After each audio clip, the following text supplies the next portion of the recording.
Ustaz, saya tahun depan mau menikah.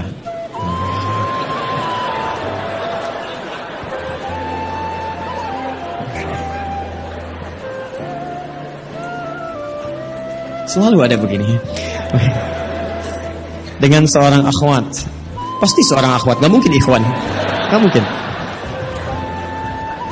Kalau seorang ikhwan ada yang salah dalam diri antum ya. Baik, Quran surah ke-49 ayat 13. Ya ayyuhan nasu inna khalaqnakum min dzakarin wa untha. Hei manusia, kami ciptakan kalian pasangannya laki-laki dengan perempuan. Ya, laki-laki disebut dengan ikhwan, perempuan disebut dengan akhwat. Jadi kalau antum ikhwat pasti pasangannya akhwat ya. Allah menciptakan Adam dengan Hawa, bukan Adam dengan Adam, ya. Ini beda. Baik. Orang tua sudah setuju, alhamdulillah. Qadar Allah beberapa hari lalu ia memberi kabar bahwa ia sudah menerima lamaran ikhwan lain. Masya Allah. Baik, nasib. Padahal anak sudah sabar menunggu dia selama 4 tahun. Masya Allah. Baik, luar biasa.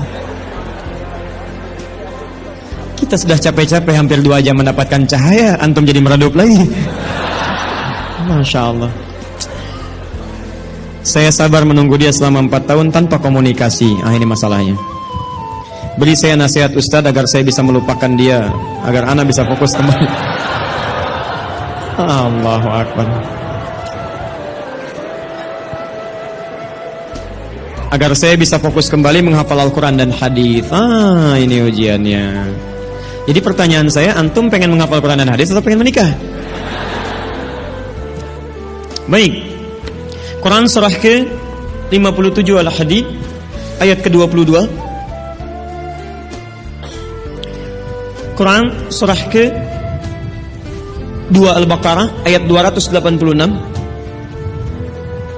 Quran surah ke-3 Ali Imran alhamdulillah ayat 142, posisi paling kiri sebelah atas. Taib. Saya mulai dari Quran surah Al-Hadid surah 57 ayat 22. Ma asaba min musibatin. Tidak pernah ditetapkan satu kejadian. Awas hati-hati. Di bumi fil ardi wala fi anfusikum, atau menimpa dirimu, illa fi kitabin min qabli an nabraha, kecuali semua itu telah tertuliskan di dalam kitab sebelum semuanya nampak dalam kehidupan. Ayat ini ingin memberikan gambaran bahwa semua kejadian-kejadian yang terjadi di muka bumi ini, termasuk dalam terkait aktivitas kita, termasuk dalam pencarian jodoh kita, semuanya telah tertuliskan, diatur oleh Allah Subhanahu wa taala. Singkatnya, semua ada dalam aturan Allah.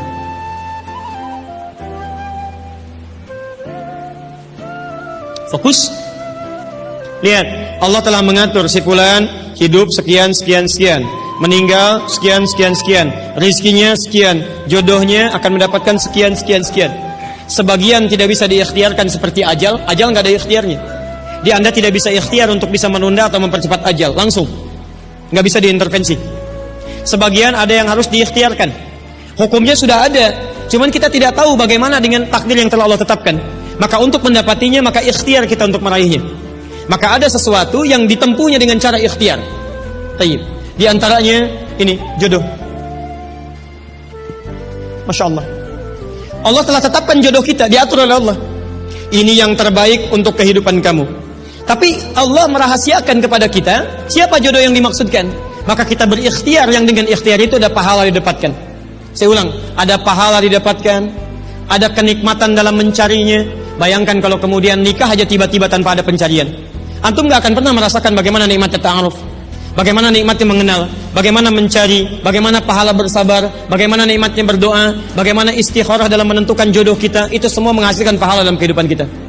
Maka yang pertama, lihat ketentuan Allah yang pertama, apapun ikhtiar yang telah Anda tempuh, maka semua ikhtiar ini tetap tidak akan keluar dari aturan Allah Subhanahu wa taala. Jadi kalau antum tadi sudah menunggu selama 4 tahun tanpa komunikasi, Masya Allah, sudah siap melamar, tiba-tiba Masya Allah dibalap oleh orang lain, kalah. Fokus. Maka bagaimana cara memahaminya? Perhatikan. Ikhtiar yang Allah tetapkan dalam aturan yang dibuat tadi, boleh jadi tidak harus selalu menyampaikan kita pada tujuan yang kita inginkan. Karena aturan Allah itu ketika ditetapkan akan bersanding dengan maslahat bagi kehidupan kita yang menjalaninya. Ingat ini ya, ingat. Aturan Allah ketika menetapkan, fulan, rezeki kamu sekian, fulan, fisik kamu begini, fulan, jodoh kamu si fulan, si fulanah. Ketika Anda menempuhnya dengan ikhtiar, tidak harus kemudian Anda meraihnya sesuai dengan keinginan Anda. Contoh, maaf, Anda ingin misalnya sekolahnya ke ITB, Anda ikhtiar, juara satu. Begitu tes di ITB tidak lulus, lulusnya ke IAIN. Misal, harap-harap ke ITB, masuknya ke IAIN. Harap-harap ke ITB, masuknya ke UNPAD.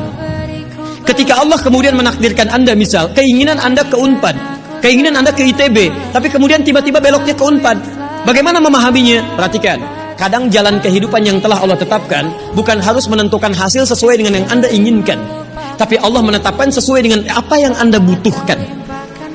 Anda ingin ke ITB, tapi apa yang Anda dapatkan di ITB bukan maslahat buat kebutuhan Anda, maka dibelokkan oleh Allah ke UNPAD supaya Anda mendapatkan apa yang Anda butuhkan dalam kehidupan Anda. Karena Allah mengabulkan apa yang Anda butuhkan, bukan apa yang Anda inginkan. Saya ulang, Allah mengabulkan hanya apa yang Anda butuhkan, bukan apa yang Anda inginkan.